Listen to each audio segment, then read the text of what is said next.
जय जिजाऊ जय शिवराय जय शंभूराजे. आमच्या सकल मराठा समाजाची मागणी परळी शहरामध्ये एक मराठा समाजाच्या हक्काचं मराठा भवन व्हावं ही गेल्या अनेक वर्षापासून प्रलंबित मागणी होती. त्यासाठी आम्ही सकल मराठा समाज बांधवांनी वेळोवेळी रस्त्यावर उतरून संघर्ष आंदोलन मोर्चे केलेले आहेत आणि त्याही इतक्या वर्षाच्या कार्यकाळामध्ये आम्हाला शेवटी आमच्या पदरी निराशा पडल्यामुळं आम्ही 11 मे 2026 रोजी नगर परिषदेसमोर सकल मराठा समाजाच्या वतीने बेमुदत ठिय्या आंदोलन सुरू केलं होतं. आणि या मराठा बेमुदत ठिय्या आंदोलनाचा एवढा रेटा वाढला की नगर परिषदेला त्या ठिकाणी खऱ्या अर्थानं आंदोलकाची दखल घ्यावी, आंदोलनकर्त्याची दखल घ्यावी लागली. आणि त्या ठिकाणी नगर परिषदेनं दखल घेऊन दिनांक 14 मे या 2026 म्हणजे छत्रपती संभाजी महाराजांच्या जयंतीच्या दिवशी त्यांनी एक नगर परिषदेनं आंदोलनकर्त्याला या ठिकाणी पत्र दिलं आणि पत्र दिल्यानंतर त्यांनी सांगितलं की आम्ही मराठा भवनसाठी जागा देत आहोत. तर जी नगर परिषदेनं मराठा भवनसाठी परळी शहरामध्ये जागा दिलेली आहे, वैद्यनाथ ज्योतिर्लिंगाच्या बाजूला एक त्या ठिकाणी स्मशानभूमी आहेत आणि बाजूला वेताळ मंदिर आहे, तीर्थ जे आहे वैद्यनाथ मंदिरचं त्याच्या बाजूला एक 28 गुंठे जागा दिल्याचं त्यांनी अधिकृत पत्र दिलेलं आहे. त्याचा जावक क्रमांक 862/2026 कार्यालय नगर परिषद परळी जिल्हा बीड दिनांक 14/5/2026 अशा अनुषंगाने एक पत्र दिलेलं आहे त्यांनी.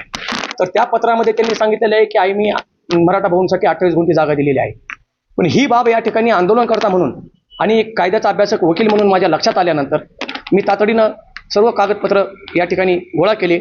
मी तलाठीकडे 7-12 गोळा केल्या. नगर परिषदेतून सगळे सरकारी कागदपत्र काढल्यानंतर जमा केल्यानंतर माझ्या लक्षात आलं की ही नगर परिषद या ठिकाणी मराठा समाजाची फसवणूक केलेली आहे. त्याचबरोबर 14 मे या दिवशी छत्रपती संभाजी महाराजांच्या जयंतीच्या दिवशी महाराष्ट्र राज्याचे माजी मंत्री व परळी विधानसभेचे आमदार धनंजय मुंडे यांनी सांगितलं की मी धनंजय मुंडे अध्यक्ष असलेल्या नाथ प्रतिष्ठानच्या वतीनं ही जागा धनंजय मुंडेंनी मराठा भवनसाठी खरेदी करून घेतलेली आहे.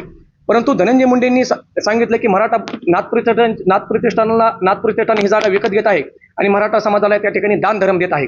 परंतु उपलब्ध कागदपत्राच्या आधारे शहानिशा केली असता ही जागा परळी शहरातील वैद्यनाथ मंदिरच्या बाजूला असलेली गट नंबर 413 दत्तात्रय देवस्थानची ही जागा आहे.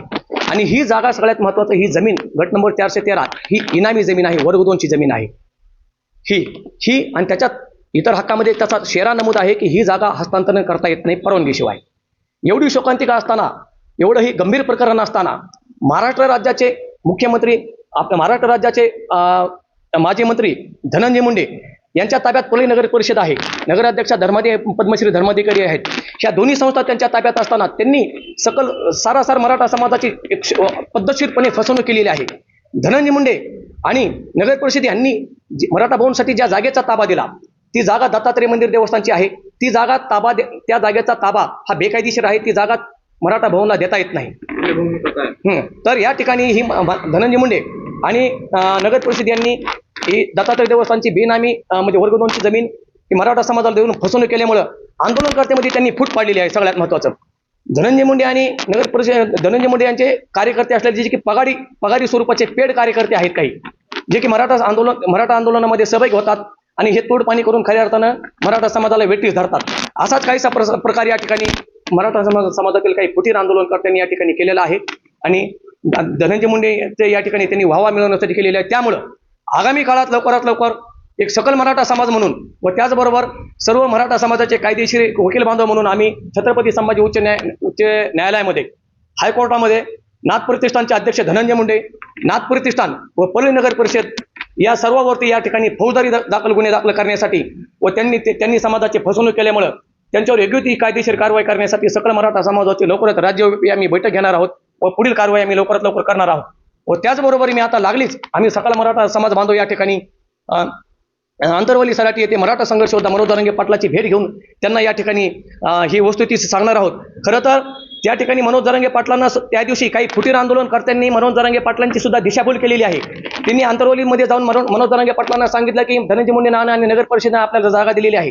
या निमित्तानं मी आपल्या चॅनलच्या माध्यमातून आवाहन करतो की जरांगे पाटलांना या ठिकाणी जी मराठा बांधवांनी जी चुकीची माहिती दिलेली आहे तर सर्व सकल मराठा समाज बांधवांना या ठिकाणी सांगू इच्छितो की नाथ प्रतिष्ठानचे अध्यक्ष परळीचे आमदार धनंजय मुंडे आणि नगर परिषदेनं सारासार मराठा समाजाची फसवणूक केलेली आहे. मराठा समाजाच्या काही आंदोलनकर्त्याला हाताशी धरून तर मराठा समाजाने कुठलाही या गोष्टीवरती विश्वास ठेवू नये.